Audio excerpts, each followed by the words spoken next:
I want to take a moment to have everyone reset our brains, if that's okay. And I want to lead with the thought that you, like all of you individually, you are an AI. I keep forgetting to take photos when I do this, because you should see your faces.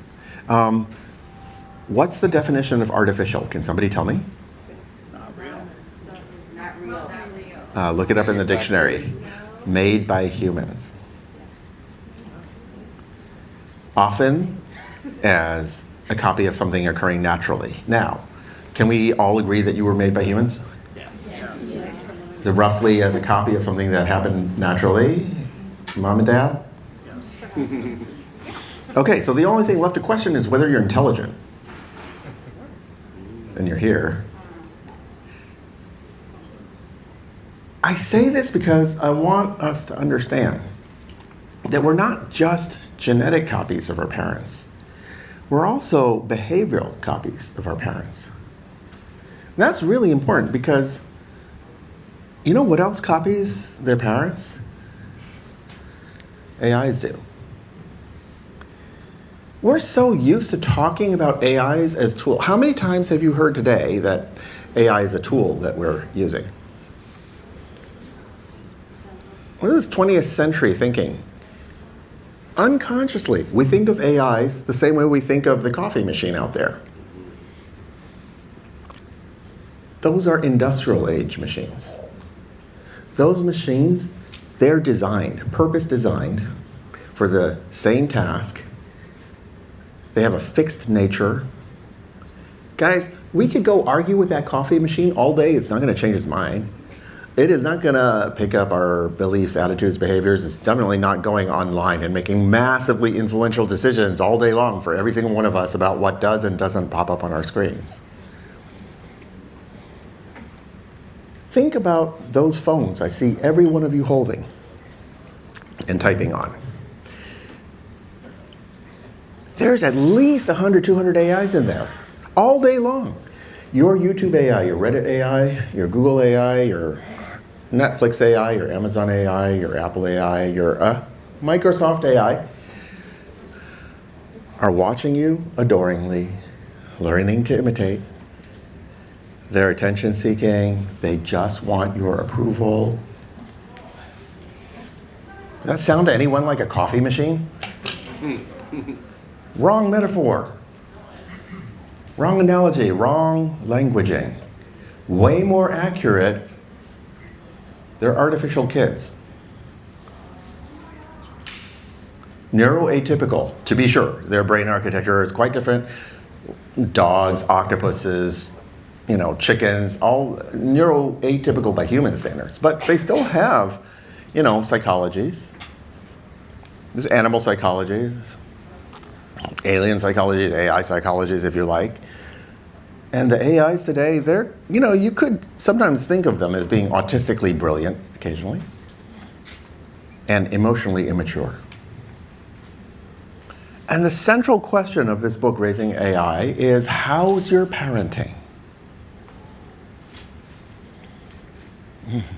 God, I have to remember to take photos of your faces.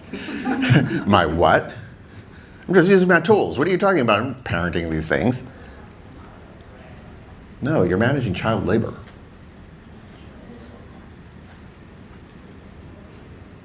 The way that you behave in front of these is the role modeling that they're learning from. Look, guys, I have for over 10 years now been working with all the OG AI think tanks, policy makers, etc. I'm on the board of TFS for more than 6 years, which along with the Future of Life Institute, literally wrote the key passages of the AI Act in Europe. And I've been working with all the tech companies from those 10 years. I was one of 8 people that Google put on its AI Ethics Council, the inaugural council with that. I don't know where Microsoft was. Sorry, I gotta stop ripping Microsoft. I love my Surface. Whoops. Why did I bring the Surface?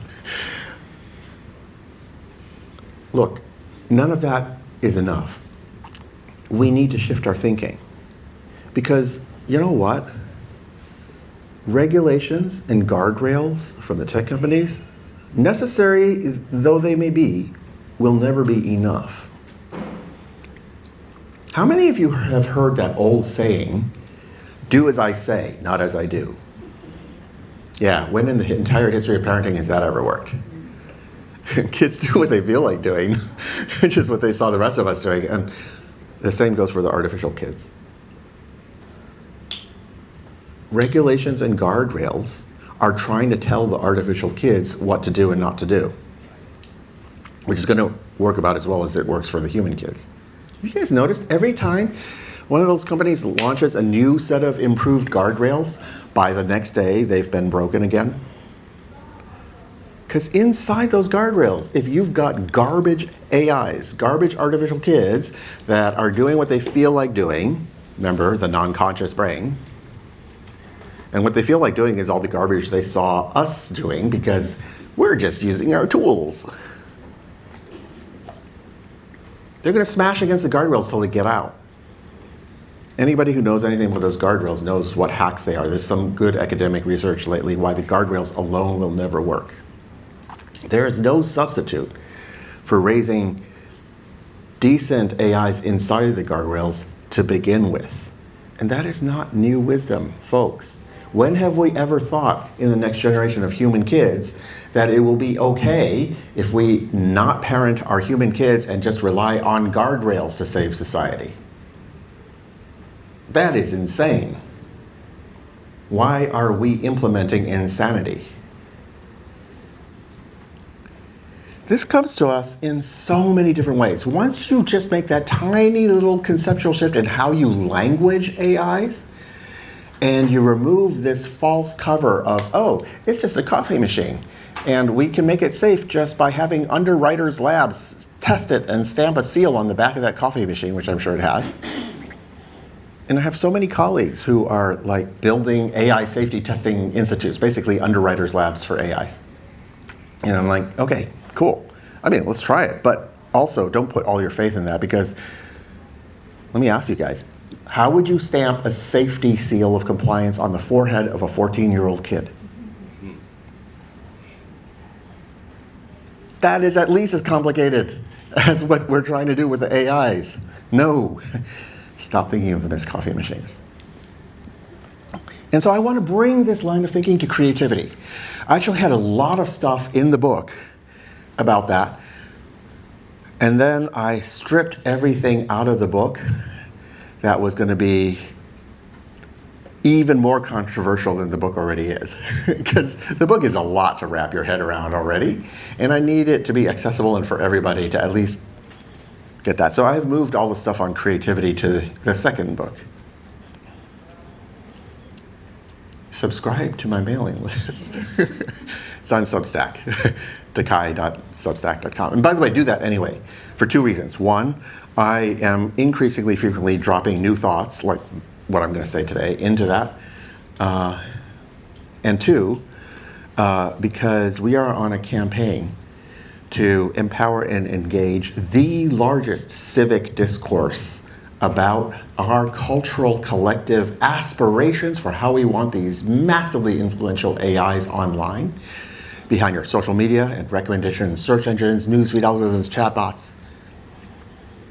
What are our aspirational values and criteria for how they should be making those decisions that unconsciously influence us so much more than we realize, every single hour of every single waking day? We need to get involved. If you think those decisions should be made by a handful of tech moguls and anonymous machine learning engineers, unilaterally, by people who are not elected representatives, who are not informed by the people, with no consultation of the public, made autocratically, well then folks, move to China. Because at least they're doing that better. But if all that rhetoric about defending democracy in the age of AI is to mean anything, we need to be walking the walk. And that is what I have dedicated the rest of my career to making sure we do. So please join us. Just put your email in dekai.substack.com, and we won't spam you, but we will empower you. And I want to talk about creativity in this context, because you know what? As a lifelong creative, I mean, folks older than me tell me I was picking out melodies when I was 2, before I could speak. I don't remember not playing. In fact, my Asian immigrant parents refused to give me lessons because they were terrified their son would become a poor, starving street musician. But when, by the age of 10, I discovered I can make radio transceivers to talk to people far away, and analog synthesizers, and computers, and I can make them get more intelligent, my parents went, phew, okay, he's not going to starve, now he can have the lessons. But at heart, I'm a creative, I'm an artist. I'm a humanist. I believe that so strongly, and that's why the spirit that I was mentioning earlier about what AI truly is so important. It's about understanding what it means to be human. It's about understanding ourselves. And I have to say that I kind of am glad that AI is raising the bar on our creative community. You know, we talk a lot about AI slop. Think about the last decades. How much friggin' human slop has there been out there? Oh my God, the repetitiveness of the plot lines in cinema, and like, you go on and on, pop music, whatever. And occasional flashes of brilliance, but not enough. And you know what's happening? We got complacent. We allowed for that. We just took it, oh yeah, this is how things are. And now along comes AI. And AI has rapidly risen to that very low bar that we had been setting. And it is waking us up. It is a bucket of cold ice water being tossed at us. And we're finally, again, discovering our competitive fires. We can be better than that. Thank God AI is spurring that. All right, a while ago we were asked the definition of creativity. Let's break this down, okay? What does it mean to create?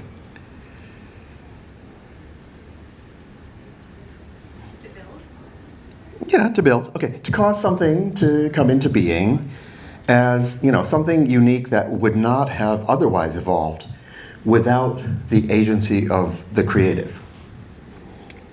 And of course, typically we think of the human as being the creative agent, but you know, there are animals who are actually creative, and etc. Okay, and creative, the word means having that power, the power to create, the agency to create. Remember that definition of creativity? Made by humans? Creativity is by definition artificial. It is human in the most trivial, literal sense. But let's put that into a little bit more perspective. This word technology that we use in English, in English, we have a different word, technique, than technology. But this is not true in all languages, right? These words come from the ancient Greek, techne. And in many, many modern languages, it's still the same word. In German, even, technique means both technique and technology. We have made this distinction on, I would argue, more on emotional grounds, sentiment grounds, than anything else. We call it technology if we don't like it. We call it technique if we like it. Have you ever heard anybody rail against technique? No, it's aspirational. We all want to develop our technique, but not our technology. Has anybody here ever done martial arts training of any kind? Like Aikido, let's take a simple example, right? Now, if you do martial arts, you start out with your body, right? You might use your arms, blocking, right? In things like Aikido, you hold a rod. The rod is just an extension of your arm. Your arm becomes one with the rod. That is technique, and it is technology. Anyone here also play piano? You get good at piano, that keyboard is an extension of your fingers. You become one. You know what that flow is like. Everything in our world is relational. What is the relation? Even between my fingers and my arms, between my arms and my thought processes, and between the keyboard and my fingers. To me, the really interesting question in the context of creativity, what is the power dynamic? So I want to just take us through a few things about what, let me call this the relational power dynamic, triad. Okay, and you'll see why I call this a triad. So just think about our ecosystem that we live in, our environment. It's complex, right? So you have the relationship from me to the world. You have the relationship from the world to me. And you have the relationship between the world and me. There's an individual version of this, right, which is the relationship from me to you, the relationship of you to me, and the relationship between us. And in daily life, forget AI, like a lot of, I think, what constitutes sort of a healthy place that we have in the world is assuming the right relationship in the power dynamic for all three of those. How does that apply to creativity? So the corresponding triad for creativity would look something like this. There's creative expression. That is from me to the world or to you. And let me make that concrete, okay? I'm a pretty decent keyboardist, pianist. I'm never going to be long. Does that mean I don't want to play piano anymore? Heck no. Because this is about self-expression. It's about expressing myself. That is the from me to the world, from me to you. That's creative expression. Okay, but then there's another side that you hear less about. There's creative impression. What do you suppose that is? Creative impression is like appreciation, right? Think about any kind of artwork, museum artwork, whatever, music, and now think how many different interpretations different critics come up with and articulate about that very same artwork. There's creativity in the interpretation, there's creativity in how you are impressed by something that's coming from the world or from another human or creative agent at me. And I may not know where that came from. Maybe it's an artist, but have you walked around in nature or in Manhattan and suddenly been struck by, oh my God, that's beautiful. It looks like an orange Donald Duck. That is creative impression. There's huge amounts of creativity in how we interpret things. And we don't talk enough about that.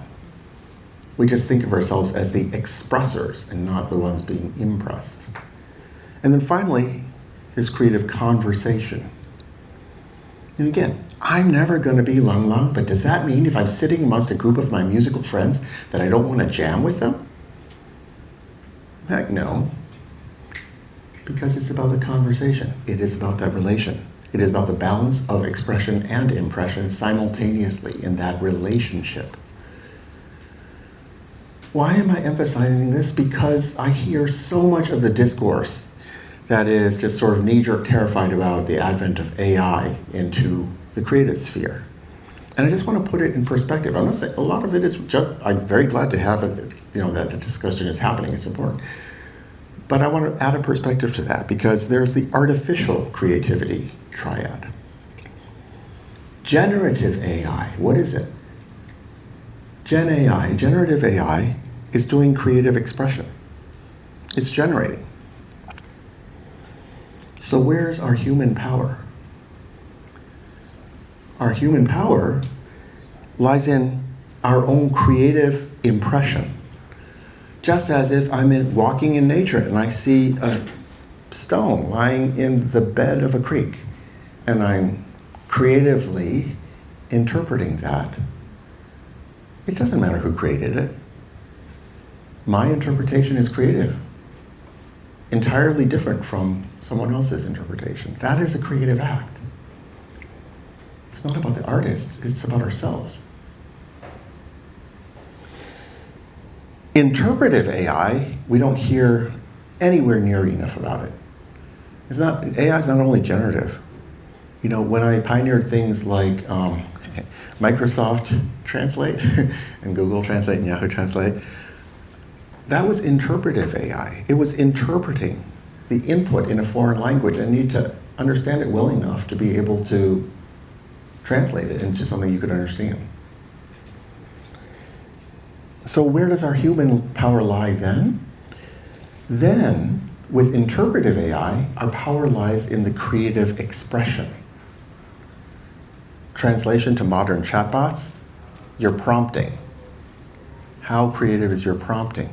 You're creatively expressing to another agent, in this case an AI, an artificial child, that is creatively interpreting. And we have all seen the results of a chain of creative expression and creative impression leads to chaos sometimes.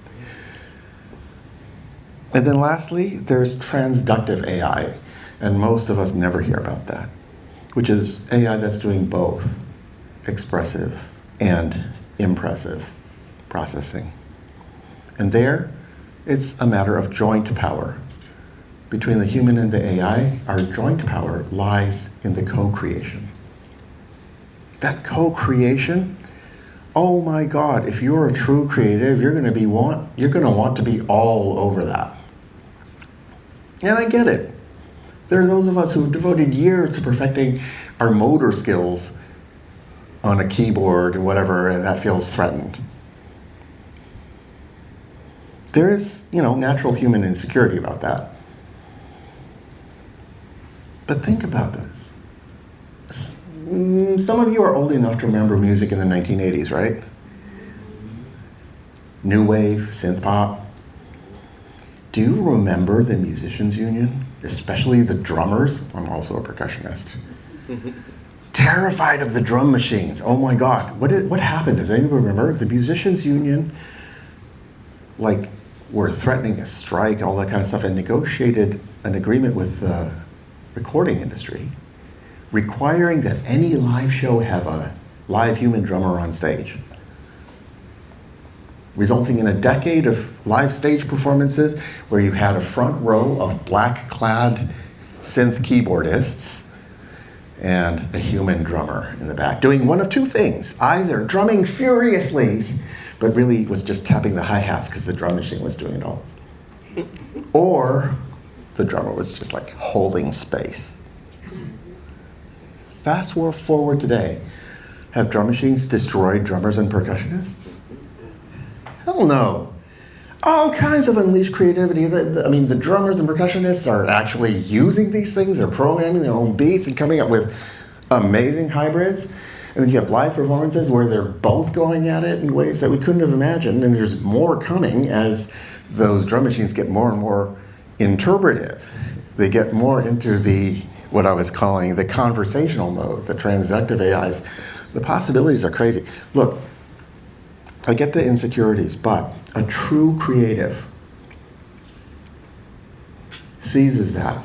This past year, at an after party after an event that I was speaking at here in New York, suddenly found myself in the tiny VVIP lounge, sequestered away, and in the corner there was a cluster of 4 or 5 people, and it turned out they all recognized me, and they're like, Dakai, come over. And I suddenly find myself face to face with Billy Idol celebrating his birthday. Who, oh my God, the guy is still working out I can't believe. And he's like, yeah, I just released my latest record. I didn't use any AI on it, but I might for the next one. Props. A true creative sees something like this and they're like, what can I do with that? That's the spirit that I hope all of us remember. How do we maintain that right relationship in the power dynamic between the human and the AI? How do we assume our power not only in expression, but also in impression and in conversation? How are we raising the AIs? Are we raising them with the healthy relational power dynamics or the unhealthy ones? Have we done the work on ourselves? Because that's what we're raising the AIs with. And we want to make sure we nurture our AIs to be mindful in their relational power dynamics of creativity. Thank you very much.